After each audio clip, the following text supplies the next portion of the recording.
inasal mo, wala akong anak, bakit gano'n?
Hanggang sa ngayon po, hindi ko matanggap.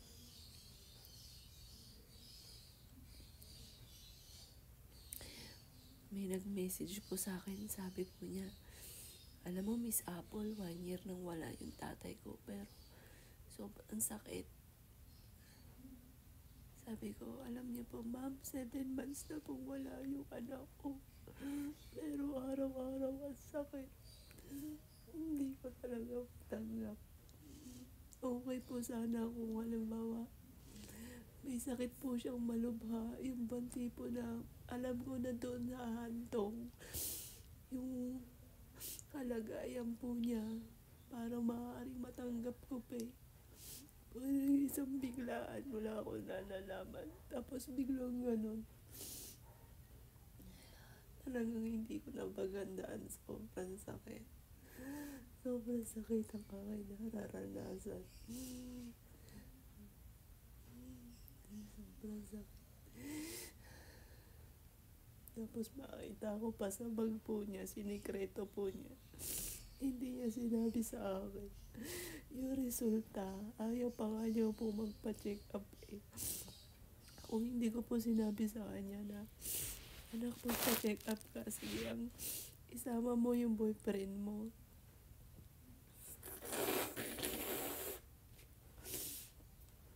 Saka po siya nagpa-check up.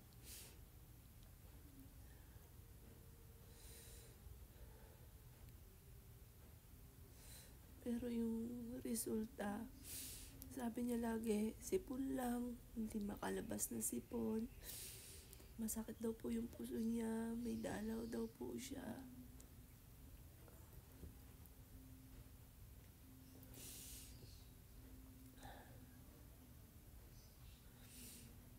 Pero maka-Diyos po yung aking anak. May mga Bible po siya, tapos may mga diary siya na nagpapasalamat po siya sa araw-araw. Nagising po siya, may bagong araw na naman. Ganun po siya. Grateful daw po siya. Kukunin ko lang po yung diary po niya.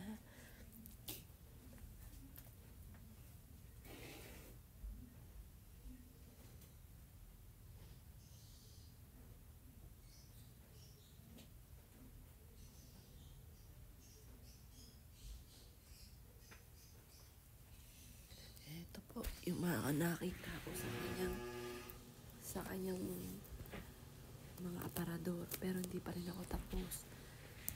Yan, meron pa siyang ballpen. Hindi ko talaga ginagalaw po yan. Nakalagay dito, no classes kami. No classes ka. Kasi konti lang ang pumasok. Date Tom's World with Mahal. Hindi ko po rin yun alam. Date with Mahal. Have some coffee. Walk at the rain. Nag-walk pa sa rain. 2023. Date with mahal. Class online all day. Video upload. No video modules. No modules. Classes tong. Date with Labi.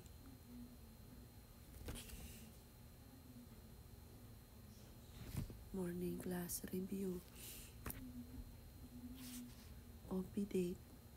Eat lunch. Play arcade. Go to church. Have class. Family dinner. Tuesday. Face to face. BB time with my BF.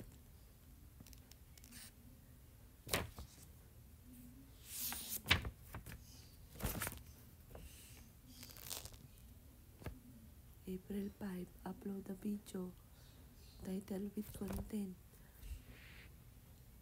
April 5, May 12. Ibig sabihin, ito pa si ano pa to, kasi April pa eh. August daw, cleaning room and filming.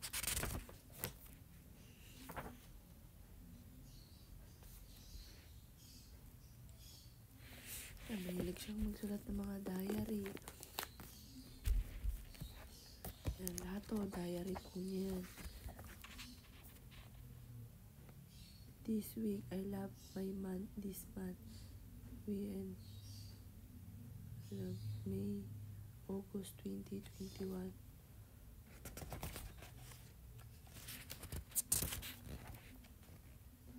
Thank you Lord for this day. Grabe ka Lord, binigay mo sa akin mga opportunities. Lord, I love you. Thank you Lord, grabe ka. Mahal kita, sobra ka. Magbigay ng blessing. Bukas po ulit, maraming salamat. Thank you Lord kasi di mo ako pinabayaan. Marami ka Lord. Binigyan mo ako ng maraming customer.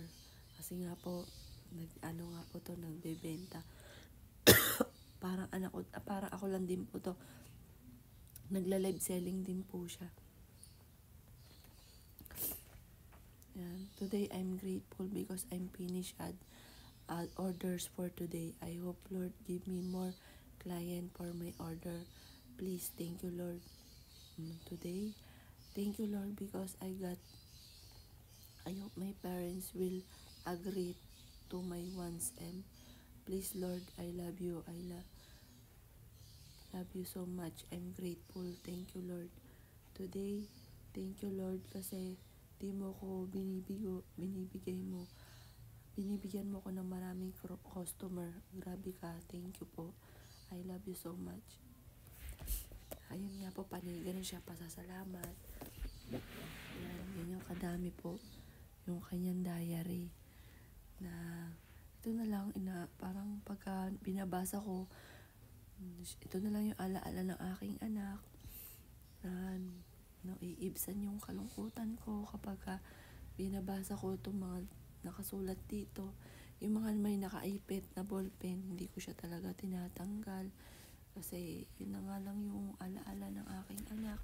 Kagaya nito, marami doon mga libro na hinawakan ng anak ko na ito yung ginamit niyang panulat.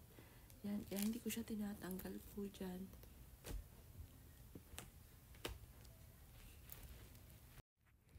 Seven months na po si ate na wala. Yan, in-arrange na po namin yung mga bulaklak po niya.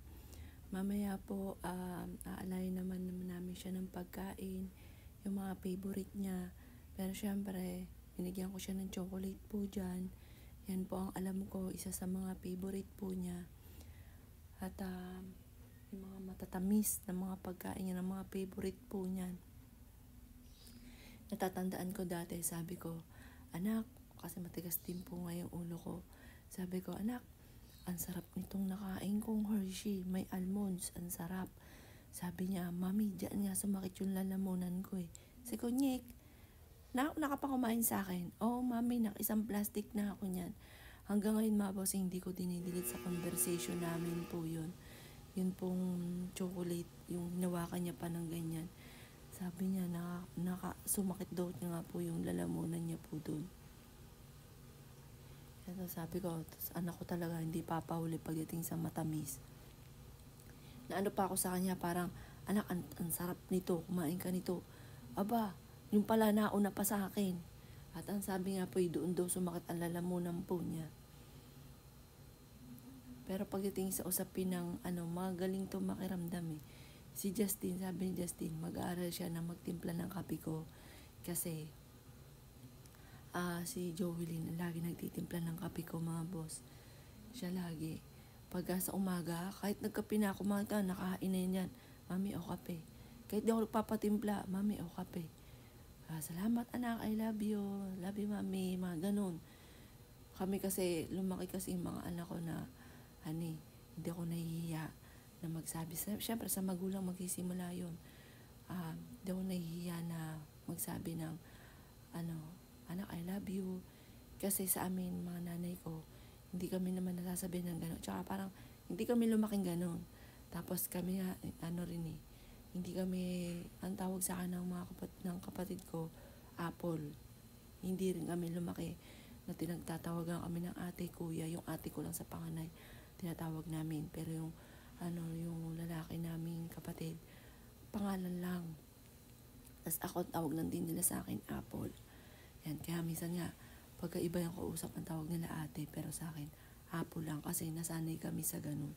Kaya sabi ko, pag nag-anak ako, sasanayin ko sa hindi nahihiya na magsabi ng I love you, ganun.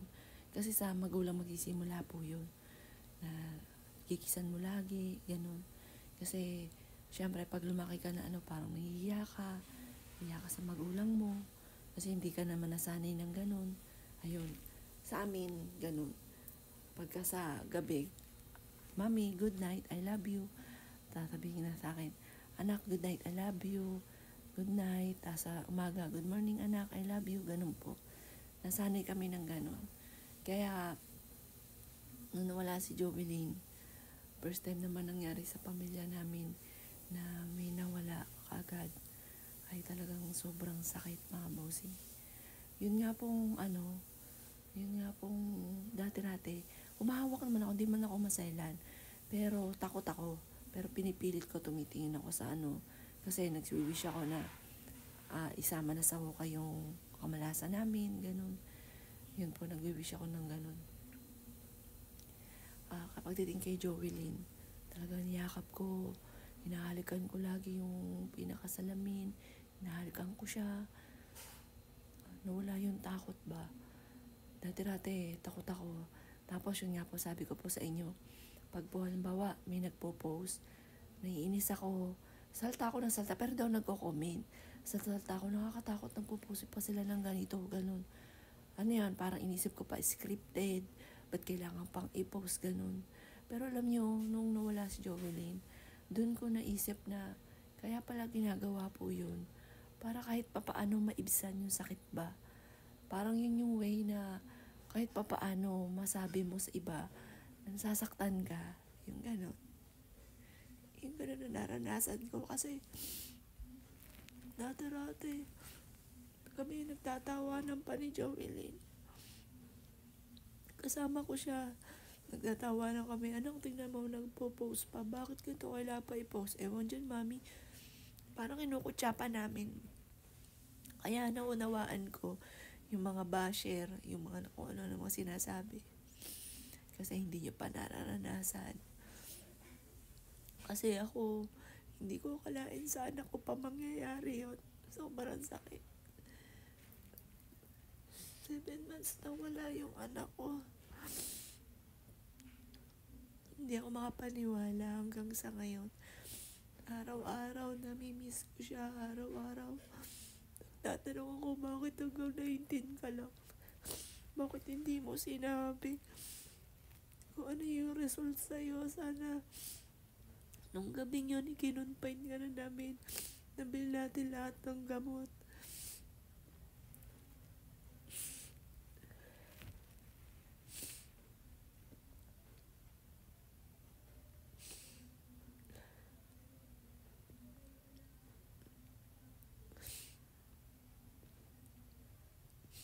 Alam niyo po ba mga bossy, nung na-confine po yung anak ko, nagbenta ako ng ari-arian, nagbenta ako ng lupa. Sabi ko, binulong ko sa kanya, anak, marami tayong pera, lumaban ka. And, kami lang na mister ko, nakakaalam at ang pamilya ko.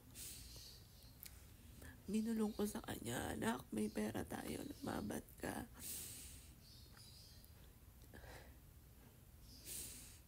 Kaya sobrang sakit. Hindi ko matanggap. Bakit hindi niya sinabi? Bakit tinago niya?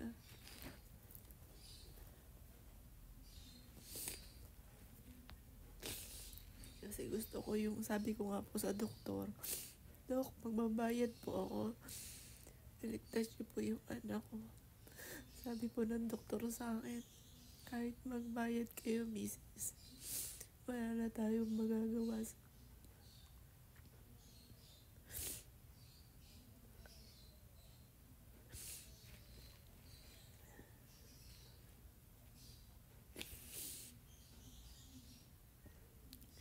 pagdating po sa anak, gagawin ko talaga.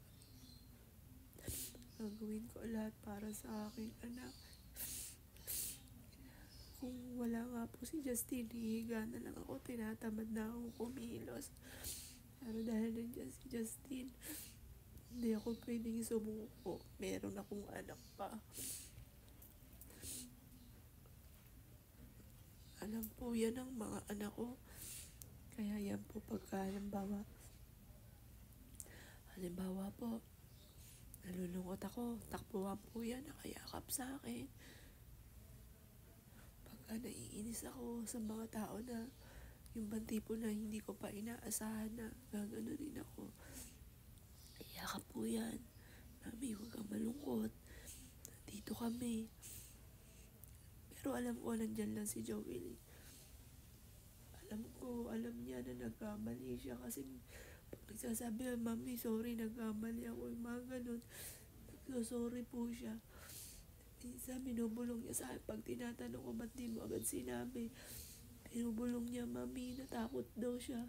Sasabihin naman niya, kaso nahuli na lahat. Alam ko, yun din ang sinabi niya sa boyfriend po niya. Natatakot po siya, ayaw niya kaming bigyan ng problema. Pero yung gatong sitwasyon, hindi ka dapat matakot. Dapat gawin na solusyon dahil buhay na po ito eh. Buhay na.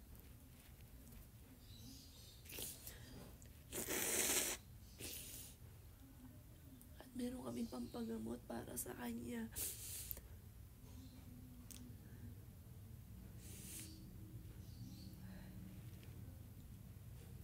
Sa kalahama na anak ng Diyos, Espiritu Santo. Amen. Ama namin sumasalangit ka, sambahin ang ngalan mo. Mapasamin ang kaharian mo, sundin ang loob mo dito sa lupa para sa langit. Bigyan niyo po kami ng aming kakanin sa araw-araw. At patawarin niyo po kami sa aming mga sala, para lang pagpatawad namin sa nagkakasala sa amin. At huwag niyo po kami paintula sa tukso at adyan niyo po kami sa lahat ng masama. Amen. Abaginong Maria, napupuno ka ng grasya, ang Panginoon Diyos ay sumasa iyo. Huwag kang pinagpala sa babae lahat, pinagpala ka naman ng iyong anak na si Jesus.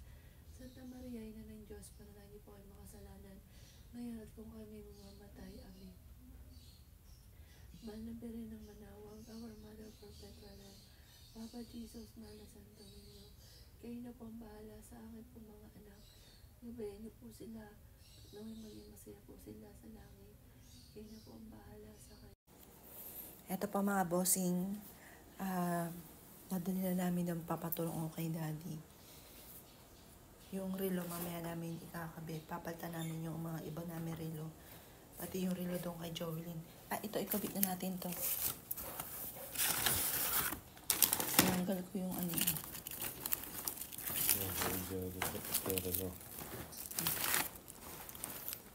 Akin na pala yan. Ayaw yung akin. Hindi yung battery. Nagdadala na ako isa.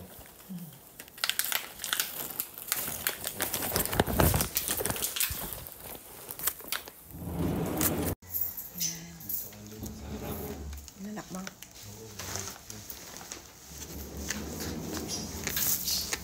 Gawa ng 7 months na ngayon po ni Jovelyn. sa oras na 6:42 a.m.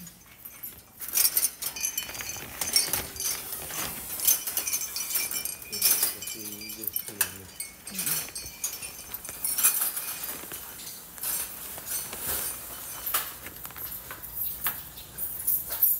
Bukas pa pala mga ilaw.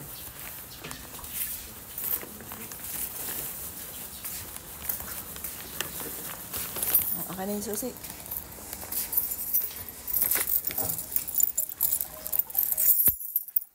Pero araw-araw namin pinamimisahan. Pag nagpamisa po kami, good for 1 month po lagi. Yan, kaya araw-araw po. Doon sa simbahan na may araw-araw na misa. Tatanggal ng plastic nila. Oo.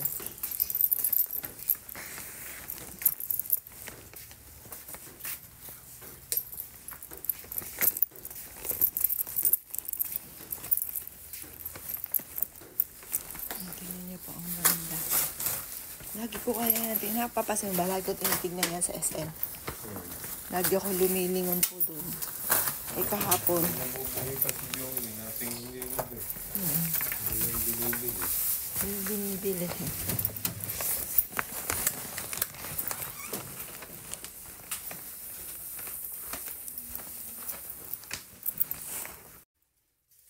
Yan. Ito, tatambuan ko muna lilinisin. Tinanggal po namin yung mga natuyo na. Tapos to,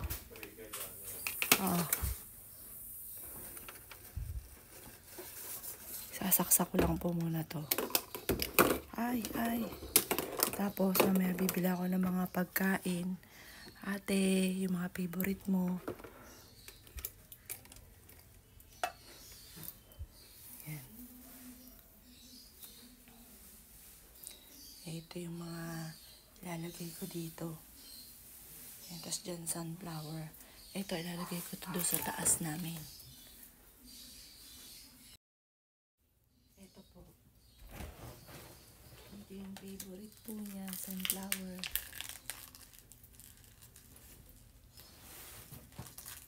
Ayan. Dito namin siya.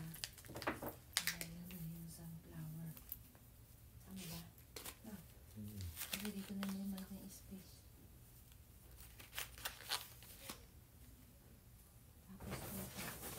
Hindi ito masirapan. Pagkain. Papalitan natin ang mamaya na pagkahaan na. Ay, ito mo.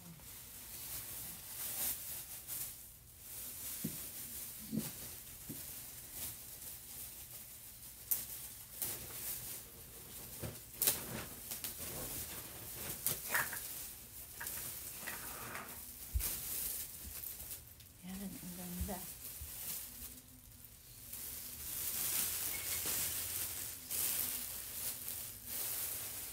Kasi nag-i-spray ka. Tatanggalin ko yung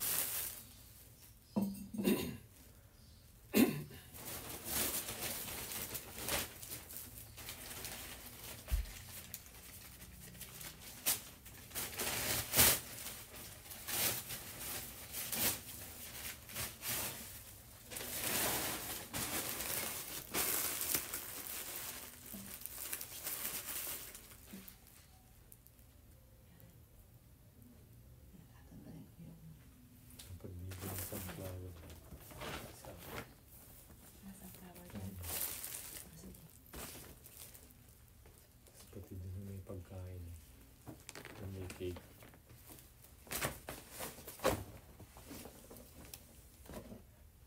Dito yung mga alay. Mamaya papalitan natin.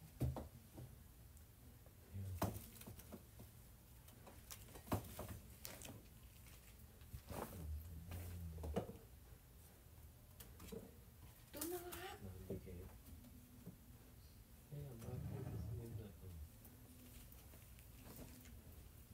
Pangit ang design mo.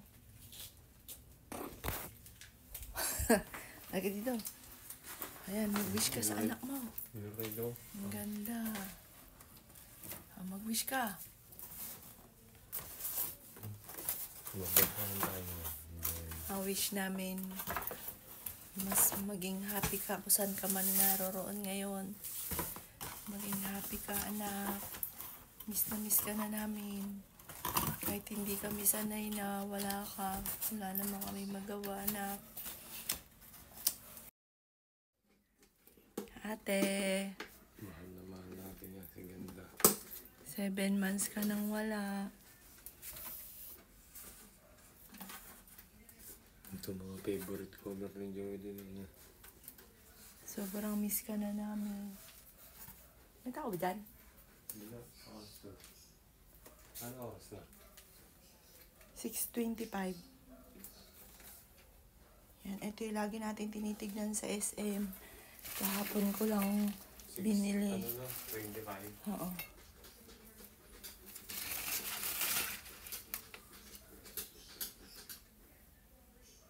Sakto. Ayan. Marami. Dito ba yan?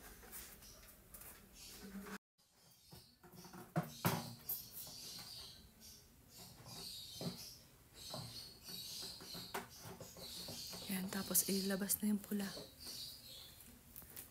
Oh, ganda. Bumili ka ba kasi na anong gusto mo? Ate.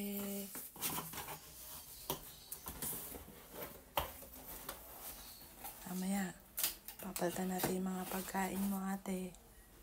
Yung mga favorite mo.